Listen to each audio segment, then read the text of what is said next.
എടാ ഈ body shaving ഞാൻ പ്രോത്സാഹിപ്പിക്കില്ല, കാരണം എല്ലാവർക്കും കുറവുകളുണ്ട്. അത് സത്യമല്ലേ, നിന്റെ പല്ലൊരുത്തി പോലെ ഉന്തിയിട്ടാണ് എല്ലാരും നിന്നെ കളിയാക്കും. പക്ഷെ നമ്മൾ ഇന്നേറെ നിന്നെ കളിയാക്കിയിട്ടില്ല.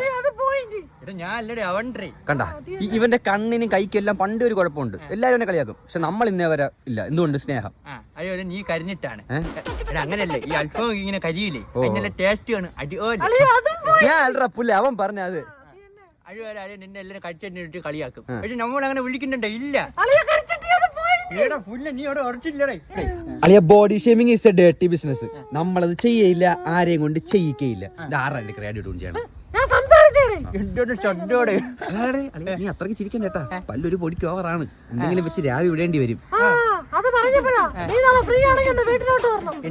അച്ഛൻ പറഞ്ഞായിരുന്നു വീട്ടിന്റെ ബാക്കിൽ കുറച്ച് മണ്ണ് വെട്ടിയിട. എന്റെ അച്ഛനും പല്ലാറി അങ്ങേരെ കൂടെ വിളിച്ചോ, ഒരുമിച്ച് വെട്ടിയിടല്ല.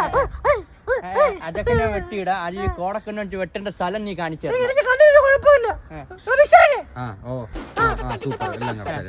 ചുമ്മാ അടി ഉണ്ടാക്കാതെ നീ ചുമ്മാ ഇത്രയും വലിച്ചോണ്ട് നിന്നെ കാണാൻ പറ്റില്ല. ഇതുവരെ ഞാൻ നീണ്ട അറ്റാൻ സംസാരിച്ചിട്ടുണ്ട്. നീ ഇടയ്ക്ക് നീ ചിരിക്കുന്നുണ്ട് അവിടെ ഉണ്ടെന്ന് എനിക്ക് അറിയാൻ പറ്റില്ല.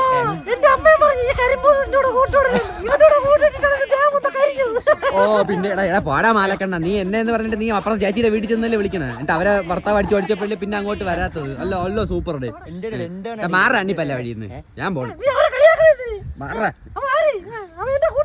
നിന്റെ കൂട്ടുകാർ എന്റെ അച്ഛൻ ഫോൺ വിടി പോടെ. എടാ നീയൊക്കെ പിന്നെ മറ്റേ വെളുത്തി തുടുത്തിരിക്കണം. എടാ പോടെ. എടാ നീ വീട്ടിൽ വരുമ്പോഴേ എന്റെ അച്ഛൻ പറഞ്ഞ 2 പല്ല് ഫ്രണ്ടിൽ നിന്ന് കയറി വരണം.